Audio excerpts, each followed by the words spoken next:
नमस्कार, बहुत स्वागत है आपका। मैं हूं आपके साथ प्रेरणा मिश्रा और आप देख रहे हैं हमारी खास पेशकश विमेन अचीवर्स 2025। और इस कड़ी में आज हमारे साथ चर्चा करेंगी डॉक्टर प्रवीणा अग्रवाल जी, जो कि हमारे साथ स्टूडियो में मौजूद हैं। बहुत स्वागत करती हूँ प्रवीणा जी आपका।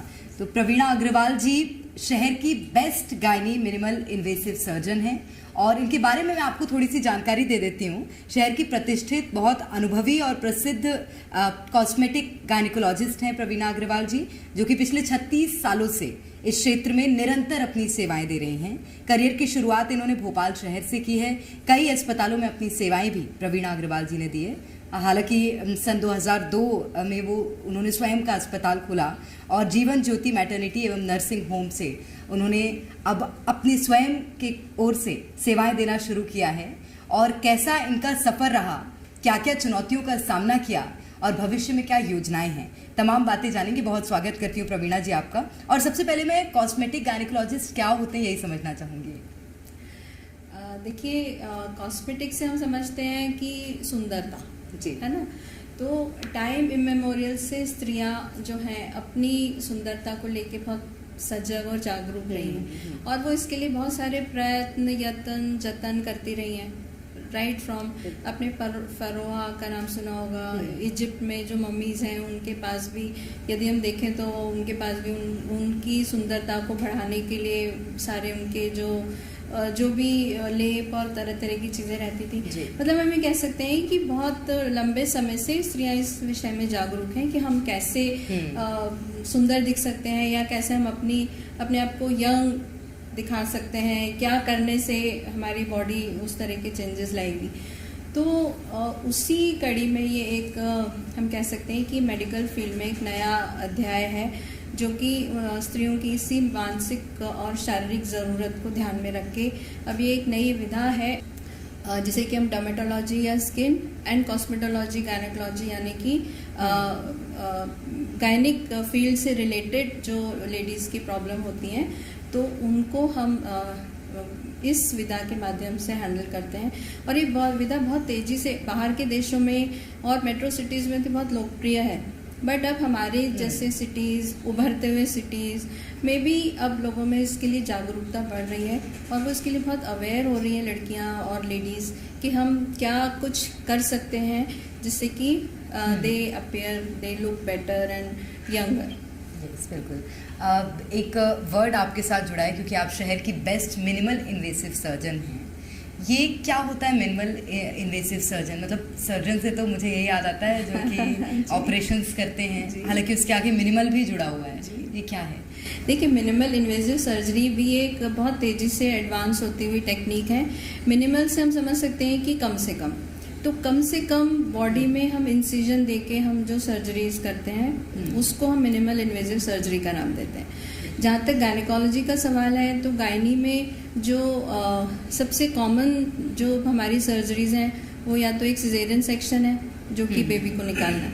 अब बेबी क्योंकि खुद ही अपने आप में एक लिविंग बीइंग है तो उसको तो हम किसी छोटे से इंसिजन से नहीं निकाल सकते, बट हिस्टेक्टमी जो है या यूट्रस रिमूवल ऑपरेशन जो है उसको हम अब नए तरीके से बहुत शरीर में कम से कम इंसिजन देके हम उसको निकाल सकते हैं। तो उसको निकालने के लिए जो क्लासिकल मेथड है कि पेट पे बड़ा सा चीरा लगाया और यूट्रस रिमूव कर दिया, तो वो तो एक क्लासिकल इंसिजन है जो कि सभी करते हैं। बट जो बर्थ कैनाल है, जब वहाँ से इतना बड़ा बेबी डिलीवर आउट हो सकता है तो उसी पैसेज को हम यूज़ करते हैं और उसी पैसेज में बिल्कुल कम से कम बॉडी को डैमेज करते हुए वहाँ से हम यूट्रस निकाल सकते हैं। तो वो इस चीज़ की ट्रेनिंग मैंने चेन्नई से ली थी, करीब 15-20 साल हो गए और तब से मैं इस विधा से ही अधिकतर अपने यूट्रस रिमूवल के ऑपरेशंस करती हूँ। और मैं समझती हूँ, जहाँ तक मेरी नॉलेज है, कि ये वाली विधा भोपाल में स्टार्ट करने का क्रेडिट मैं ले सकती हूँ। बिल्कुल। और मुझे लगता है यूट्रस रिमूवल के जो ऑपरेशंस होते हैं वो बहुत बड़े ऑपरेशंस में आते हैं, बड़े ऑपरेशन में माना जाता है।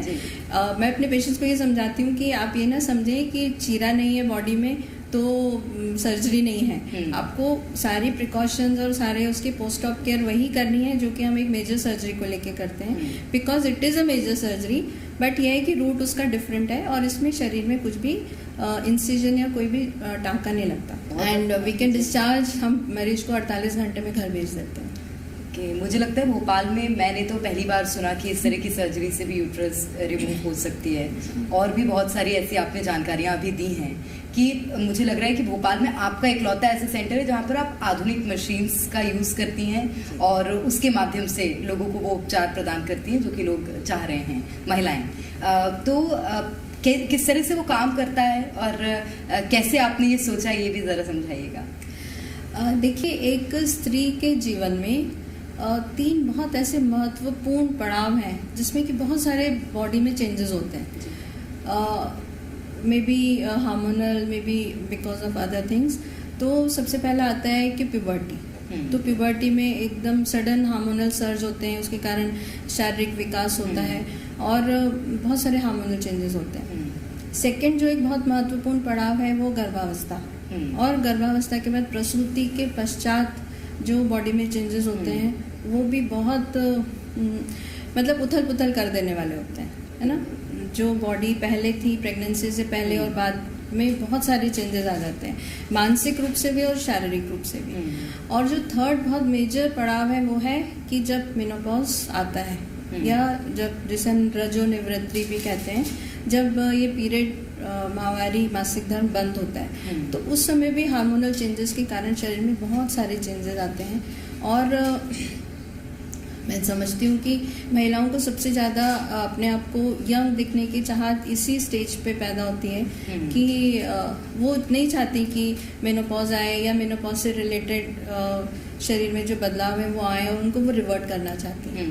तो इसमें उनकी सहायता करने के लिए अब हमारे पास बहुत सारी ऐसी न्यू टेक्नोलॉजीज़ हैं जिससे कि हम बिना किसी सर्जरी के ये बहुत कुछ हद तक अचीव कर सकते हैं।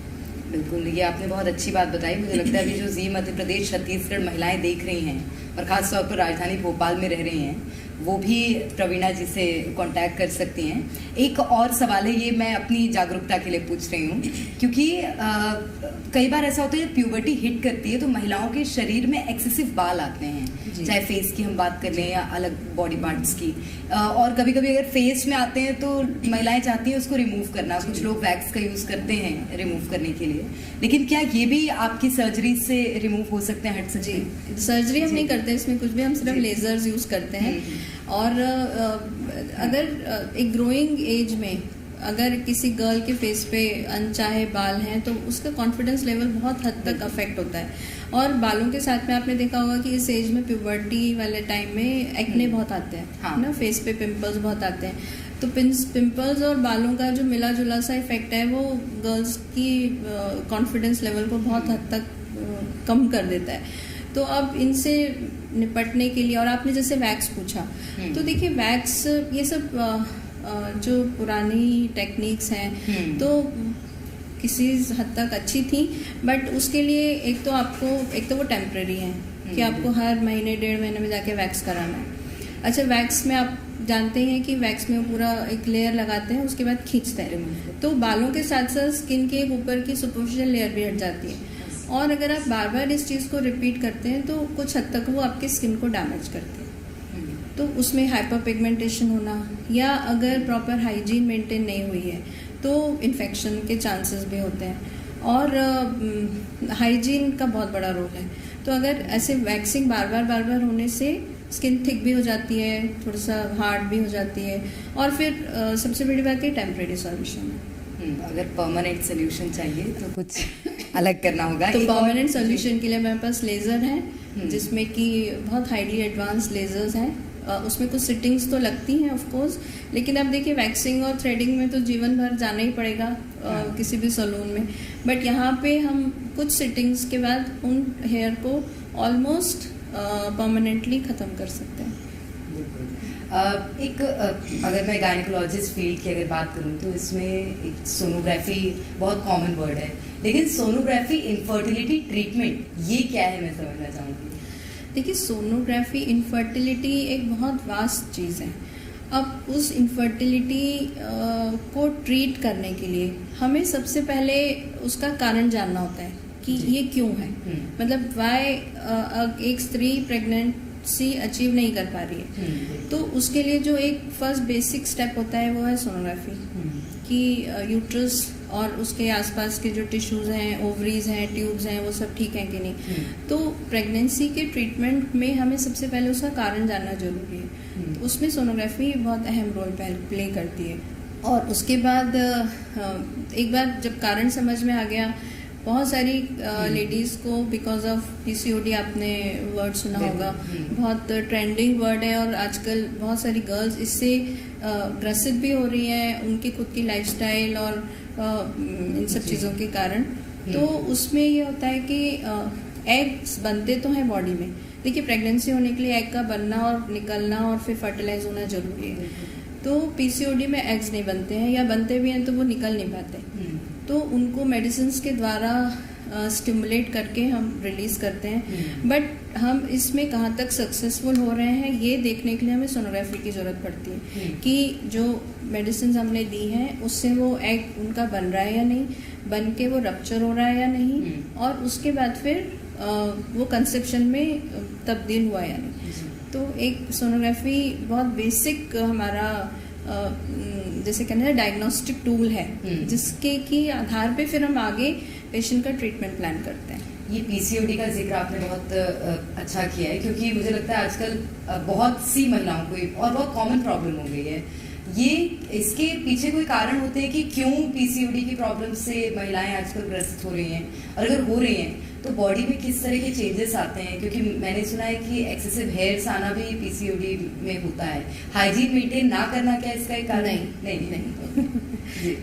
देखिए क्या होता है कि हर मेल या फीमेल, उन दोनों में मेल और फीमेल हार्मोन्स दोनों होते हैं। फीमेल्स में क्योंकि वो फीमेल है उनके फीमेल हार्मोन्स ज़्यादा होते हैं, मेल्स में मेल टाइप ऑफ हार्मोन्स ज़्यादा होते हैं, but there is a balance between the to.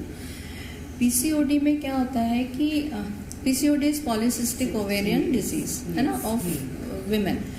तो उसमें उनकी लाइफस्टाइल और आजकल लेट नाइट्स और बहुत देर तक अपना टीवी और स्क्रीन के सामने, वो हो सकता है उनकी ऑक्यूपेशनल मजबूरियां भी रहती हैं, कई बार लेट नाइट वर्किंग्स होती हैं, वर्क फ्रॉम होम है तो बहुत लंबे समय तक उनको अपने लैपटॉप के सामने, मॉनिटर के सामने बैठना पड़ता है।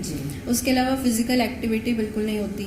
फिर आजकल ईटिंग आउट का प्रचलन बहुत हो गया है। अब आप बाहर जाके अगर खा रहे हैं तो उसमें वो क्या यूज़ कर रहे हैं, कौन से कलर्स यूज़ कर रहे हैं, कौन सा फैट यूज़ कर रहे हैं, है ना, ऑयल यूज़ कर रहे हैं, आपको नहीं पता।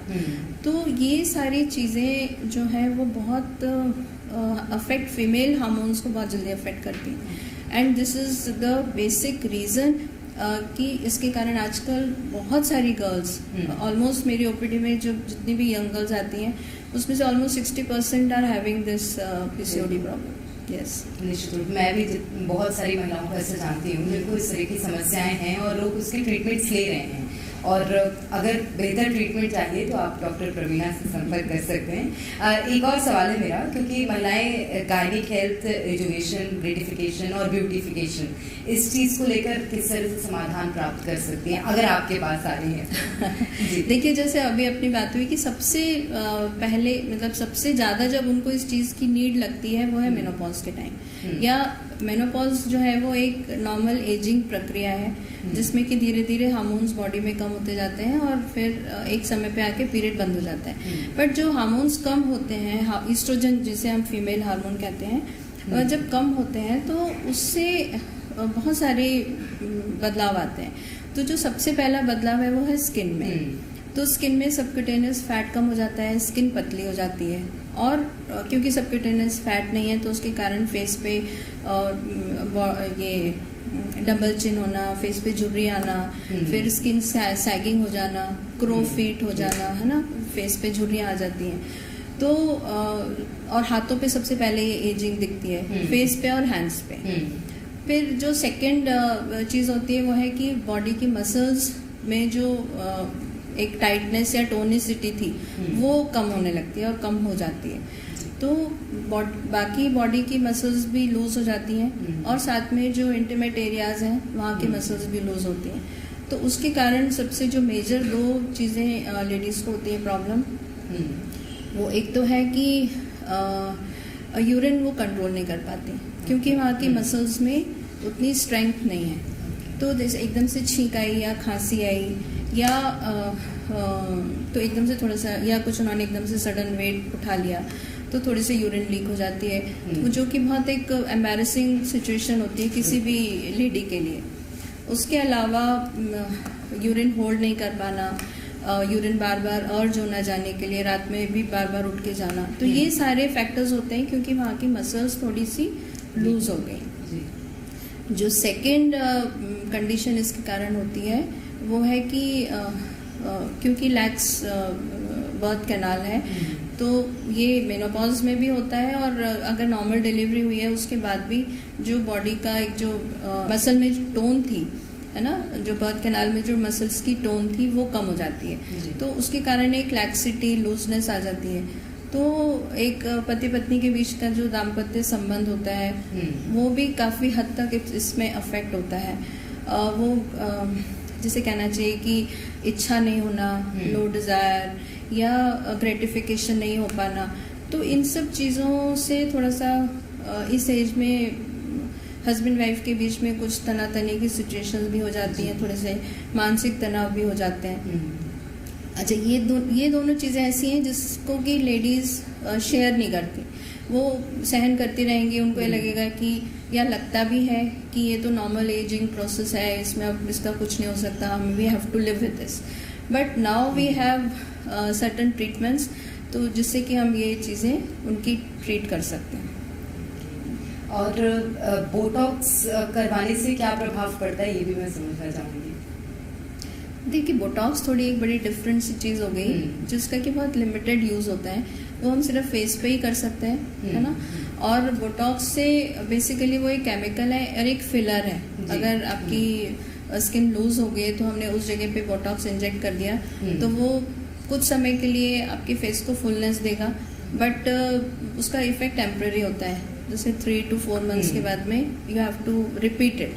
बट जो हमारी मशीन है, I will come to that, मैं आपको डिटेल में उन मशीनों के बारे में बताऊंगी। तो उसमें हम लोग कोई फिलर्स का यूज़ नहीं करते, हम स्किन को स्टिमुलेट करते हैं। बहुत सारे तरीके हैं। एक मशीन होती है, उसको हाइफो बोलते हैं। HIFU is high intensity focused ultrasound. तो वो अल्ट्रासाउंड वेव्स के जरिए हम स्किन को स्टिमुलेट करते हैं कि वो अपना खुद का अंदर टिश्यू डेवलप करे, और स्किन का जो इलास्टिक फाइबर होता है उसको बढ़ाए, तो स्किन की थिकनेस बढ़ती है उससे। एंड इट इज़ मोर और लेस परमानेंट तो नहीं बोल सकते, लेकिन फिर भी बहुत लॉन्ग लास्टिंग इफेक्ट रहता है। यदि आपने 3 सिटिंग इसकी ले ली है तो आप ये मान के चलिए कि 2 से 3 साल 4 साल तक you will look not your age. और उसके बाद जब आपको लगने लगे कि ये फिर से हो रहा है तो आप 3-4 साल के बाद आप फिर से जाके करा सकते हैं, क्योंकि ये इट इज़ ऑफिस प्रोसीजर। आधा पौन घंटा लगता है, आप ऑफिस की लंच ब्रेक में भी आके और करवा के जा सकते हो। आपको कोई ज़रूरत नहीं होती कि उसके लिए कोई छुट्टी लें या कोई सर्जिकल टेक्निक नहीं है ये। तो ये स्किन की टाइटनिंग के लिए बहुत अच्छी विधा है, हाइफू बोलते हैं उसको। तो इट कैन बी, मतलब ये शरीर के किसी भी हिस्से पे हम यूज़ कर सकते हैं जहाँ पे भी उनको ज़रूरत लगती है कि ये स्किन लूज हो गई है, इसको हमें थोड़ा सा टाइटन अप करना है, तो वहाँ इसको हम यूज़ कर सकते हैं। बिल्कुल। और कई बार ऐसा होता है कि लोगों के दिमाग में ये भ्रांतियाँ बहुत ज़्यादा हैं, मुझे लगता है। और ख़ासतौर पर अगर मैं मध्य प्रदेश की बात करूँ तो बहुत से लोगों को ये लगता है लेज़र ट्रीटमेंट्स या बोटॉक्स जैसे ट्रीटमेंट्स लेने से कुछ साइड इफ़ेक्ट्स भी होते हैं, ऐसा होता है क्या? देखिए, बोटॉक्स से तो होता है, क्योंकि बोटॉक्स आप बहुत लंबे समय नहीं ले सकते, और धीरे धीरे क्योंकि आप एक केमिकल इंजेक्ट कर रहे हो बॉडी में, तो धीरे धीरे वहाँ की मांसपेशी लूज ही हो जाती है। एंड आफ्टर सम टाइम वो एक, आपने सुना होगा एक्टर्स बहुत यूज़ करते हैं, तो कुछ समय के बाद ना उनका फेशियल एक्सप्रेशंस नहीं आ पाते, क्योंकि मसल्स वहाँ की एकदम लूज और एक तरह से पैरालाइज जैसी हो गई हैं। तो वो एक उसका डिसएडवांटेज है। प्लस उसमें कभी कभी कॉम्प्लिकेशंस भी हो जाते हैं। बट इसमें तो क्योंकि ये नॉन इन्वेजिव है, तो इसमें लेज़र में इस तरह का, प्रोवाइडेड कि आपके पास बहुत अच्छी मशीन है और जो मशीन यूज़ कर रहा है वो प्रॉपरली ट्रेन्ड व्यक्ति है, है ना, क्योंकि वो तो आफ्टर ऑल मशीन है। तो किसी भी ऐसी प्रोसीजर को कराने के पहले बहुत जानना जरूरी है कि हम कहाँ जा रहे हैं, किससे करवा रहे हैं, वो प्रॉपरली ट्रेंड है कि नहीं, उसके पास उसने कोई ट्रेनिंग कोर्स किया है कि नहीं, और वो किस तरह की मशीन हमारे ऊपर यूज करेगा। तो ये सब जानना बहुत जरूरी है। बिल्कुल, लेकिन एक अच्छे डॉक्टर की पहचान यही होती है कि वो अपनी दवाई के साइड इफेक्ट भी बता रहे हैं कि ऐसा हो सकता है, और उसके बाद अगर आपको ट्रीटमेंट लेना है तो आप ले सकते हैं। एक और सवाल, ये आखिरी सवाल है मेरा, मध्य प्रदेश वासियों को आपकी ओर से क्या संदेश रहेगा? देखिए, यही संदेश है मेरा कि अब जो ये सारी जो विधाएं हैं, जैसे एक तो हमारी हाई फेम चेयर है जो यूरिन लीकेज की मैंने बात करी, कि उसमें हम मसल्स को स्टिमुलेट करते हैं। हम कुछ भी इंजेक्ट नहीं कर रहे हैं, हम कुछ भी सर्जरी नहीं कर रहे हैं, हम सिर्फ बॉडी को स्टिमुलेट करके मसल या स्किन को की ग्रोथ कर रहे हैं। तो एक हाई फेम चेयर है जिसे कि high intensity focus electromagnetic chair बोलते हैं। तो ये जो यूरिन लीकेज वाली प्रॉब्लम है उस पर सिर्फ आपको आपके ऑफिस क्लोज में आपको आके बैठना है, और कुछ इलेक्ट्रोमैग्नेटिक रेज होती हैं जिससे मसल स्टिमुलेट होती है और वो धीरे धीरे मसल टाइट हो जाती है। तो ये जो यूरिन लीकेज वाली प्रॉब्लम है वो काफ़ी हद तक मैं बोल सकती हूँ करीब 80% तक हम उसको हैंडल कर सकते हैं। दूसरी एक मशीन है जिसको कि YAG लेज़र बोलते हैं। ये बहुत ज़्यादा एडवांस मशीन है, और जहाँ तक मेरी नॉलेज है पूरे इंडिया में सिर्फ 5 या 6 ही हैं। ये बाहर से इम्पोर्टेड है। तो इससे हम जो बर्थ कैनाल की जो स्किन है उसको हम वापस थिकन कर सकते हैं, वापस हम टाइटन अप कर सकते हैं। तो जो अभी अपनी बात हो रही थी डिलीवरी के बाद जो कई बार महिलाओं को फीलिंग होती है कि मतलब लैक्सिटी हो गई है बर्थ कैनाल में, उस तरह का उनको ग्रेटिफिकेशन नहीं मिल पा रहा, तो वो सारी चीज़ें इससे हैंडल हो सकती हैं। और साथ ही साथ जो यूरिन लीकेज की प्रॉब्लम है वो भी इससे हैंडल हो जाती है, क्योंकि ये वहाँ की स्किन को स्टिमुलेट करके थिक करती है। तो इसके इफेक्ट आने में थोड़ा सा टाइम लगता है, इमीडिएट इफेक्ट नहीं होता। जैसे फिलर में तो हम सैलून से बाहर निकलेंगे हमें इमीडिएट लगेगा कि हमारा फेस प्लम्प हो गया, बट यहाँ पे क्योंकि हम स्किन को और मसल को स्टिमुलेट कर रहे हैं और नया टिश्यू बनाने में, तो उसमें थोड़ा सा इस प्रक्रिया में समय लगता है, but then of course it will give you a very long term relief. कुछ सालों तक आपको उसके इफेक्ट समझ में आते हैं। बिल्कुल, बहुत शुक्रिया आपका हमारे साथ जुड़ने के लिए, तमाम बातचीत के लिए। तो ये थे हमारे साथ डॉक्टर प्रवीणा अग्रवाल जी, जिन्होंने बताया कि अगर महिलाओं को किसी तरह की समस्या हो, हार्मोनल चेंजेस हों, तो वो किस तरह से उसको ठीक कर सकती हैं और डॉक्टर प्रवीणा से संपर्क कर सकती हैं। तो ये थी हमारे साथ डॉक्टर प्रवीणा अग्रवाल, जिन्होंने बताया कि महिलाओं में अगर किसी तरह की समस्याएं आ रही हैं, चाहे प्यूबर्टी की एज हिट करने के बाद की हम बात करें, आफ्टर प्रेगनेंसी की हम बात करें, तो उनके समाधान किस तरह से किए जा सकते हैं।